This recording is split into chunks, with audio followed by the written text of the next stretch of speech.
Welcome to the Deep Dive. Today, we are really opening the files on a fascinating figure, a man who fundamentally redefined what it means to inherit, grow, and protect generational wealth. We're talking about Rob Walton, the eldest son of the legendary Sam Walton. Exactly. But not just the son. This is a Columbia-trained lawyer who didn't just get the world's largest retailer handed to him.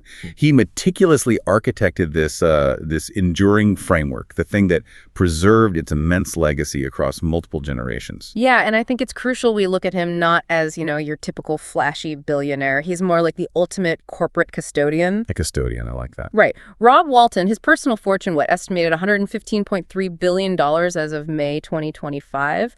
But he's really defined by discretion. He was chairman of Walmart from 92 right through 2015. And stayed involved even after stepping down as chair, right, on the board. Deeply involved. Stayed on the board until his full retirement just recently, June 2024. So a very long tenure guiding things. Okay, so our mission today, we want to figure out the formula, basically. How do you turn that kind of sudden, massive wealth into disciplined, enduring control? We're looking for the strategy behind his leadership. Yeah, the strategy. Focusing on maybe 3 core pillars: power, silence, and that financial architecture you mentioned. Exactly. We want those aha moments. How is a fortune like that protected against, time itself and inheritance disputes, which can tear families apart? For sure. And the single most important number, the one you really need to anchor this whole discussion, it's the family's continued control. Still, after all this time and growth. Still. Walmart's generating nearly $648.1 billion in annual revenue. Fiscal year 2024 numbers. Huge. Mind-boggling numbers. Right. And despite that staggering scale, despite being a public company, the Walton family maintains this extraordinary, almost absolute level of control. They hold nearly 45% of the company's shares. 45% of the world's largest retailer. Okay. That's the bedrock then, isn't it? That's the core of the dynasty, how Rob Walton could lead for decades. Precisely. That percentage, that 45%, it's the key to how they maintain influence.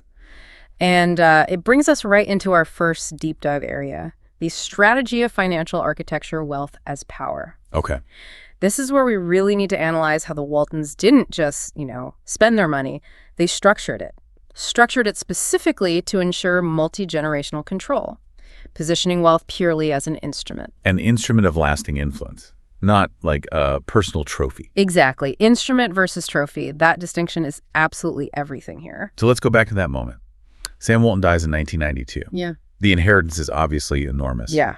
But the risk, the structural risk, must have felt existential. Oh, immense. What was Rob's immediate critical understanding in that moment? What did he see? I think he understood right away that accumulation, getting the money, that was actually the easy part, relatively speaking. Right. The hard part, that was stabilization.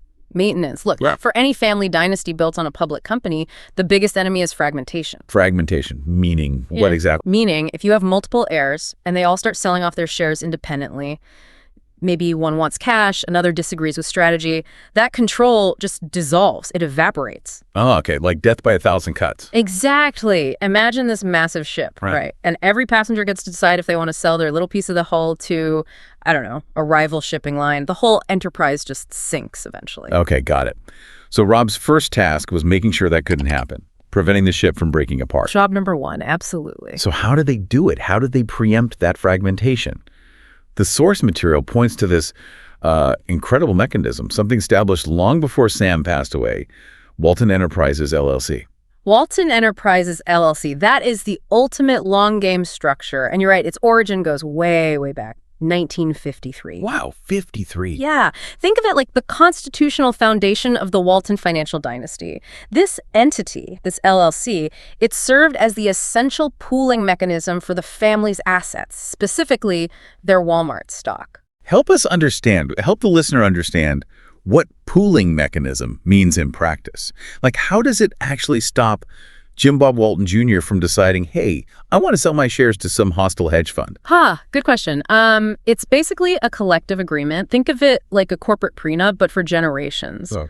Instead of each individual family member holding their shares personally in their own name, the vast majority of that crucial 45% stock is funneled into and owned by Walton Enterprises, LLC. So it's not technically theirs individually anymore? Not directly in a way they can just sell off easily. For liquidity, for any major sale to happen, the family members who are the ultimate owners of the LLC, they generally have to agree collectively. It binds them together. It forces consensus. Okay, so the power isn't with the individual. It's concentrated in the entity itself, an entity which Rob, presumably, effectively steered for decades. That's it. He steered the ship. Making it almost legally and financially impossible for individual heirs to just liquidate huge chunks of their stake without getting the rest of the group on board. Exactly. That is the definition of structural power.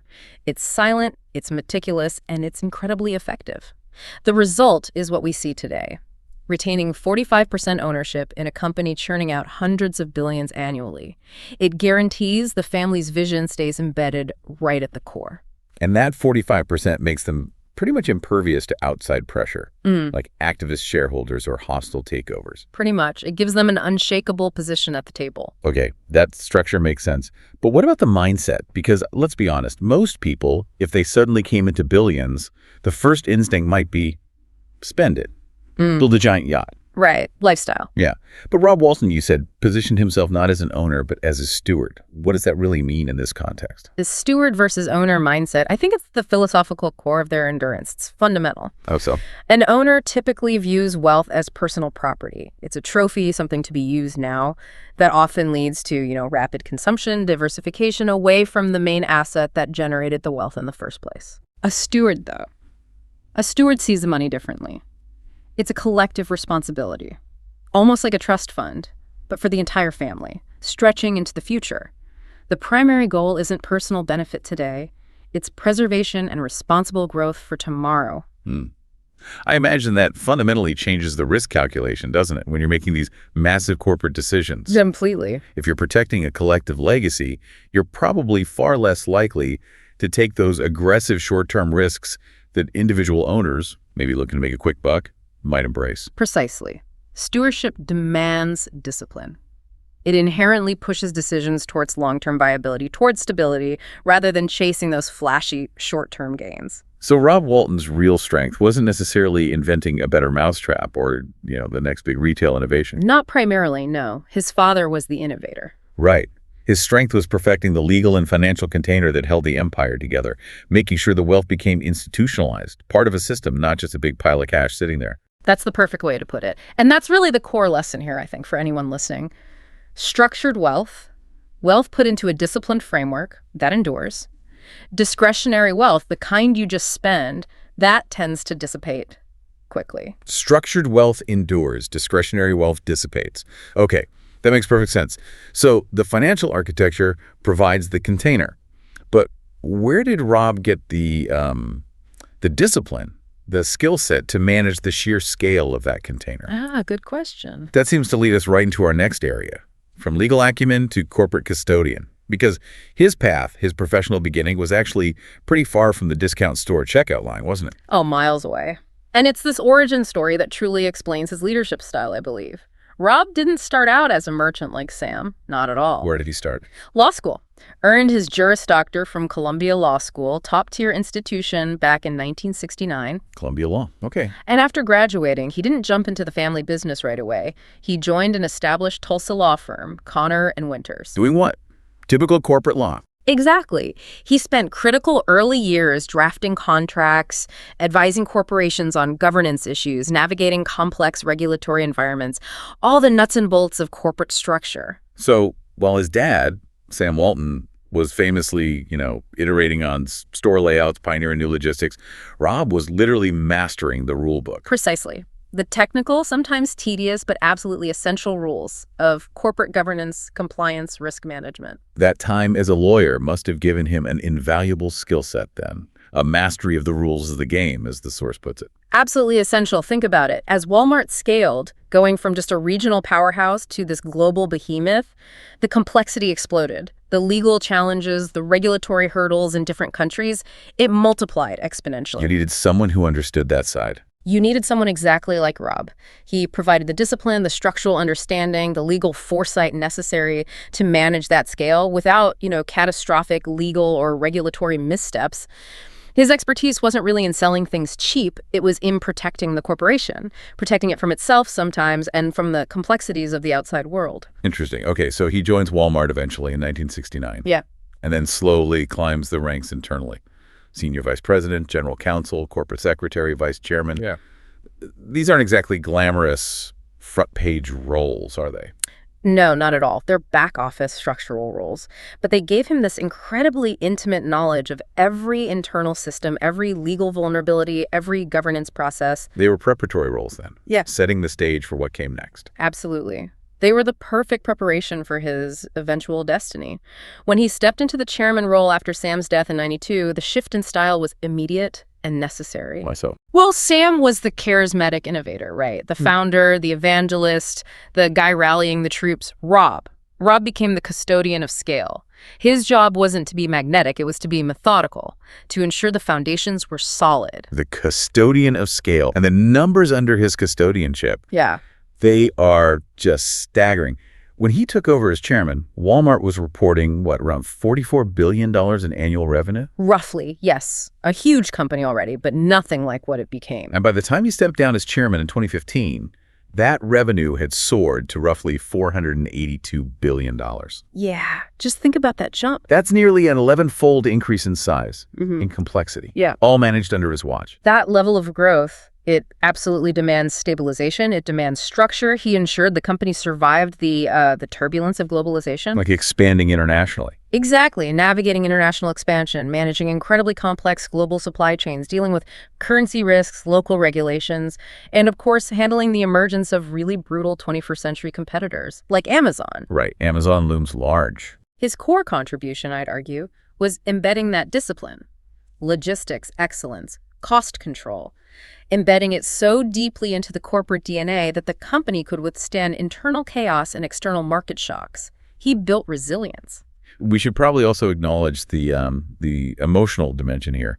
Being the eldest son of a figure like Sam Walton, an American retail legend, there must have been constant unspoken pressure. Oh, absolutely immense. Pressure to not just succeed, but to maintain that legacy, that public image, perfectly. And I think that pressure directly resulted in his decision-making philosophy, which was, highly cautious, conservative even, but profoundly steady. He wasn't looking for the next moonshot. No, he wasn't looking for the next radical innovation, the next big gamble. He was looking for the most sustainable, the most legally sound, the most structurally stable path forward. His legal grounding, that training, it provided the ultimate template for endurance. Security over flashiness. Every time. So the lesson here isn't just about leadership styles. It's maybe about realizing that sometimes, for a massive established enterprise, the most crucial skills aren't necessarily that entrepreneurial spark. Sometimes it's the patient, meticulous ability to manage structure, law, and risk. Absolutely. The merchant, the entrepreneur, creates the opportunity. The lawyer, the custodian, ensures the opportunity doesn't collapse under its own weight or get crushed by regulatory pressure. Rob Walton was that indispensable foundation builder, the stabilizer. Okay, building on that theme then. Discipline, meticulous planning, stability. Let's explore this next idea, the power of quiet discipline, the art of silence. Because here you have one of the richest people on the planet. Top tier, yeah. Yet he maintains one of the lowest public profiles imaginable. How does that work? Is it just personality or is it strategy? Oh, I think it's absolutely a deliberate strategic choice. Despite that, $115.3 billion net worth we mentioned, Rob Walton rarely grants interviews. He almost never seeks the spotlight. And this low visibility, it's entirely deliberate. It's actually a powerful tool in itself. And it's something he maybe inherited, philosophically at least, from his father. Sam Walton was famous for driving that old, beat-up Ford pickup truck for decades, right? Even when he was already a billionaire. Exactly. That philosophy of, let's call it inherited restraint, seems deeply baked into the family culture. It's part of the brand, almost. So their habits of success are rooted more in discipline and subtle influence rather than, say, the public self-aggrandizement we see from a lot of modern tech billionaires. Very much so. The absence of noise actually becomes the focus. If you're not constantly making headlines, you avoid having to constantly defend every single corporate decision, every personal choice in the court of public opinion. That makes sense. Fewer targets. Fewer targets, less drama.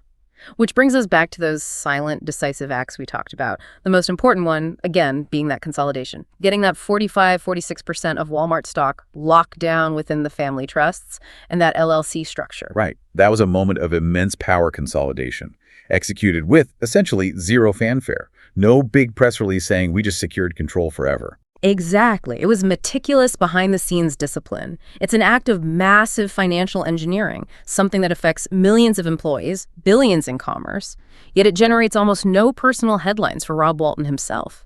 And that discretion, that quietness, ensures the family's voice in corporate governance remains unshakable, because they aren't constantly distracted by putting out public relations fires. But this quietness, this low profile, it doesn't mean he avoids expanding influence altogether, does it? We have to talk about his major foray outside of retail, the big one.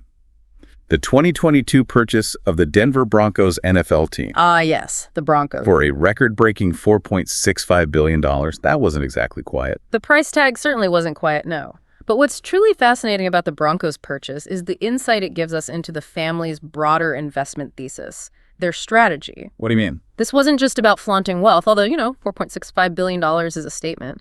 It was about acquiring a cultural institution. A cultural institution? Yeah.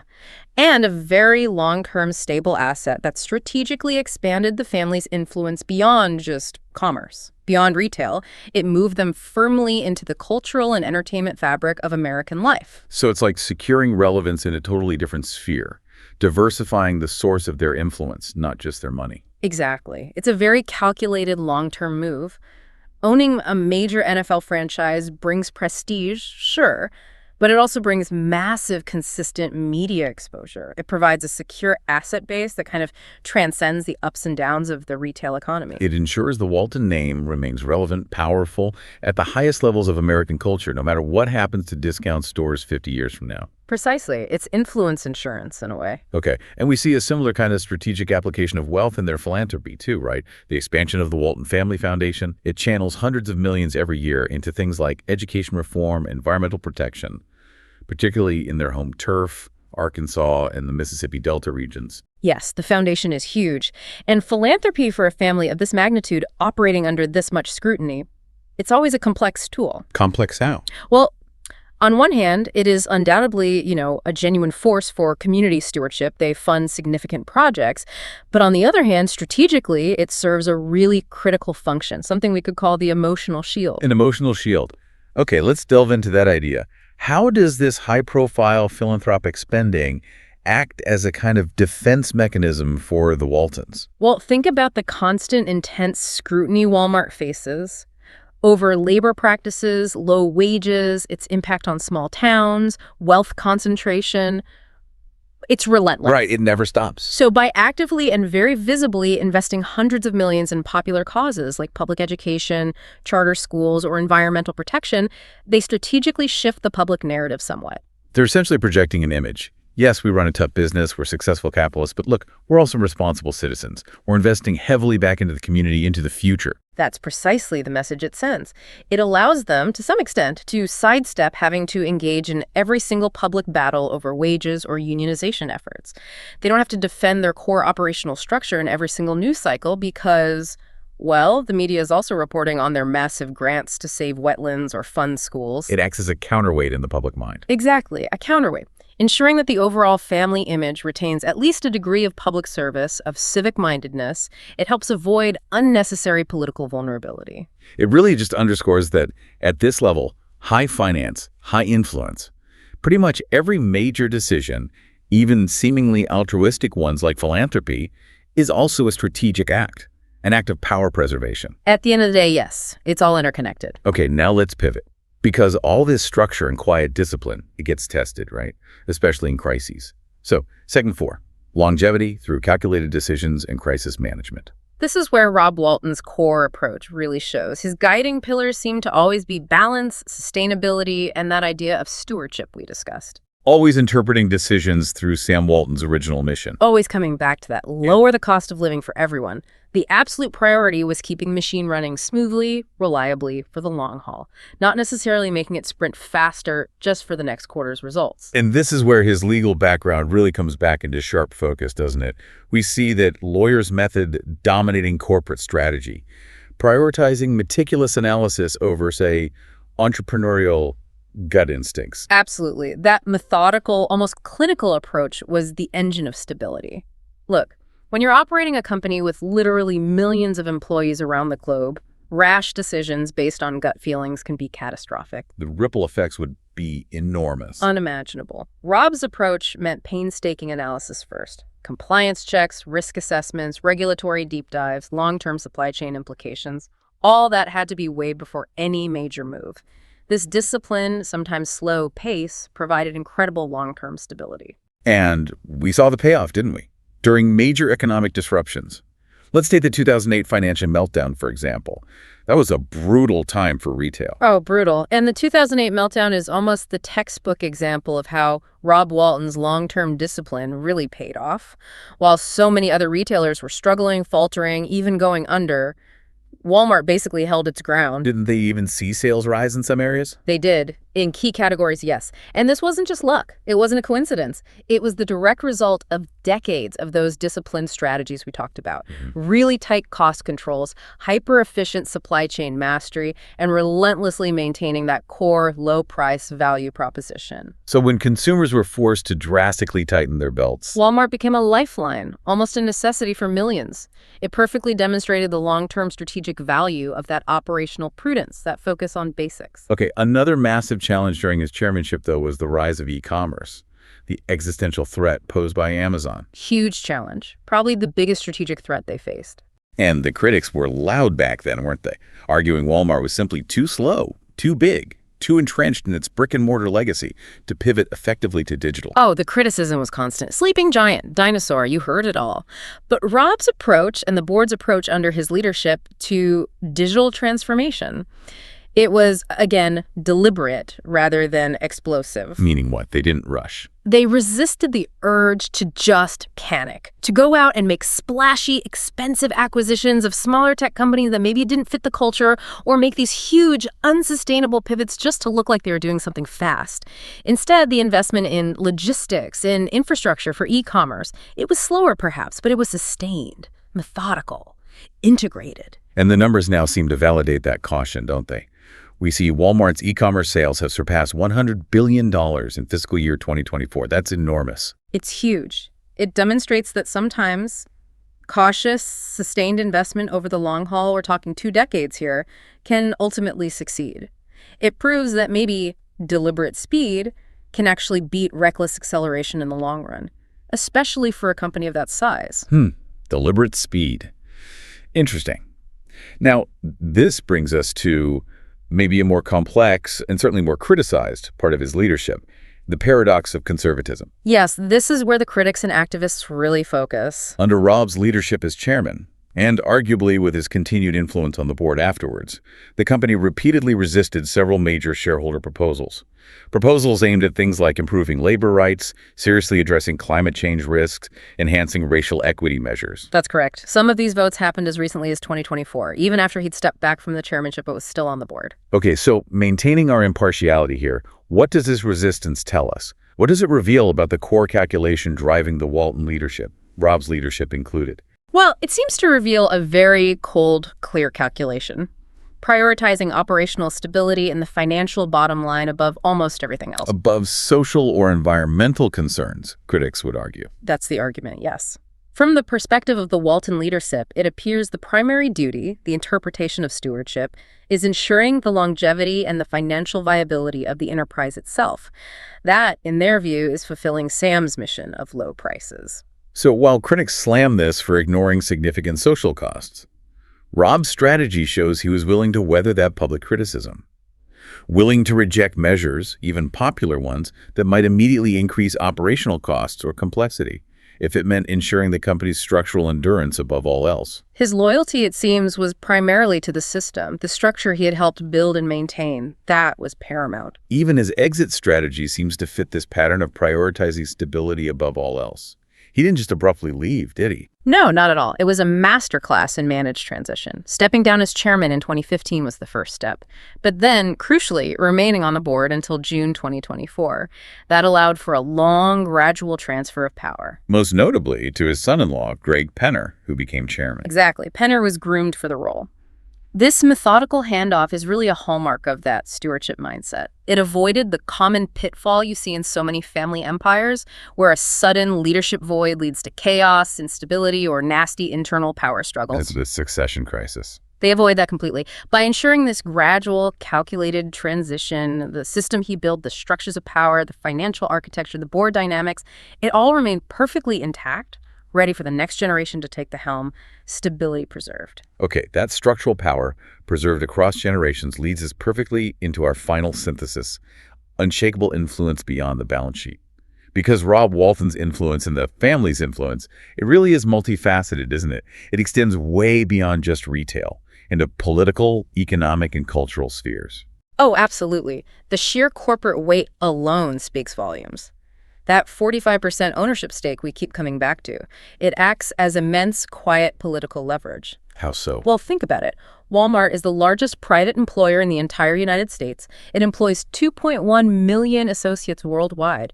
That scale automatically guarantees that the family's voice, the company's voice, carries enormous weight with policymakers, with regulators, with investors, on virtually every major issue affecting commerce, labor, trade, you name it. They have access like few others. Unparalleled access. And then there's the cultural reach, which you see reinforced by things like that $4.65 billion Broncos purchase. It shows a very strategic understanding that true lasting power needs diversified channels. It can't just rely on economic clout. Right. The Broncos investment secures a place for the family in the American cultural consciousness.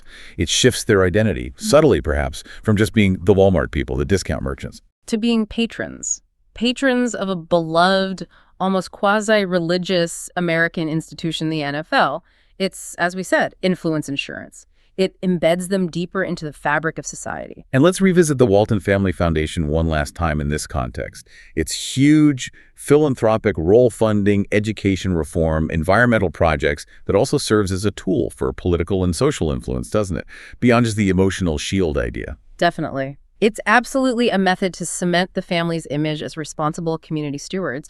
But more than that, it gives them a legitimate seat at the table in crucial policy discussions about education reform, about regional economic development, particularly in Arkansas and the Delta, where they concentrate a lot of funding. So it ensures they're seen not just as this giant commercial entity looking out for itself, but as a long-term institutional player, someone invested in civic life, in shaping the future of communities. Exactly. It adds another layer to their influence, making it harder to dismiss them as just retailers. Okay. However, we absolutely must balance this picture with the required scrutiny. The other side of the coin, we mentioned activist protests, for example, literally outside Rob Walton's Arizona home. That underscores this permanent underlying tension, doesn't it? The tension between the family's extraordinary success and the critics who argue that this level of massive wealth concentration fundamentally distorts democracy and exemplifies national inequality. That tension is inescapable. It's part of the Walton legacy, full stop. Critics will point to the strategic resistance to those shareholder proposals on labor, climate, equity, and argue it demonstrates a systematic prioritization of profit and structural power over collective well-being. They'd say the family uses its immense influence to actively resist progressive social change. And again, just to be clear for our listeners, we're reporting on this fierce debate, not taking sides. It highlights the sheer complexity of trying to be a steward on this unimaginable scale. The trade-offs are enormous. Constant and fierce debate, yes, That's the reality. So if we try to synthesize all these different levers of power, the trusts, that crucial 45% stake, the cultural institutions like the Broncos, the massive foundations. What is the ultimate achievement of Rob Walton? What did he really build or preserve? I think his power, his legacy, is fundamentally structural, not performative. His influence isn't really found in the headlines he deliberately avoided. It's found in the structures he meticulously reinforced. the foundations, the trusts, the governance systems within Walmart. He built the machine. He perfected the machine, a machine designed to endure, designed to maintain the family's cultural and economic relevance for the foreseeable future, almost regardless of political shifts or market turmoil. He ensured the architecture of power itself was made as permanent as possible. Okay, that brings us then to our final thoughts on this deep dive. Rob Walton's story, it really does seem to redefine inheritance for the modern hyper-capitalist age. It's less about how much you accumulate initially, And much more about how successfully you structure the preservation of that wealth, how you build the container. legacy, in his world, as you said, seems measured purely by endurance, longevity. Absolutely. He proved that quiet, disciplined leadership, strongly buttressed by that legal acumen and a focus on structural integrity, can shape the future for millions of employees, billions of consumers for decades on end. And yet, we have to acknowledge that final, inescapable paradox again. The legacy is, on one hand, celebrated globally for its incredible business success, taking Walmart from $44 billion to nearly $500 billion in revenue during his time as chairman, is astounding. Phenomenal growth. But at the same time, it's fiercely contested for its shadows. Those persistent, serious concerns over low wages, challenging labor practices, and the sheer scale of economic inequality it represents in the eyes of many. Leadership on this scale, it seems, demands carrying both the pride and the profound burden of that responsibility. You can't separate them. They come as a package. So what's his single greatest achievement then, if you had to pick one thing? I think it's simply what we see today. 3 generations after Sam Walton started it all with one store, Walmart is still the world's largest retailer. And maybe even more critically, it is still firmly family-controlled. That stability, that endurance, amidst decades of revolutionary economic upheaval and technological change, that is a profound testament to his specific brand of strategic stewardship. He kept the ship not just afloat, but dominant. And family-owned, against the odds. So Rob Walton ultimately taught us, perhaps, that true, lasting influence and power, they come from making deliberate, often invisible, structural decisions designed to outlast you. It's about designing a system that doesn't actually rely on your immediate presence to function effectively. And maybe the final act of that kind of stewardship is knowing the right way, and perhaps the right time, to let go, to trust the structure you built. Which leaves us with a provocative closing thought for you, the listener, to ponder. If you found yourself in his position, holding that kind of unimaginable fortune and influence, knowing that the structural integrity of the entire dynasty, everything built over generations, depended on a smooth, stable transfer of control, would you have the courage to step back, to truly trust the next generation's custodians with it all? Or would that primal fear of fragmentation, of the whole thing falling apart after you leave, force you to hold on, perhaps too tightly, until the very end? Something to think about.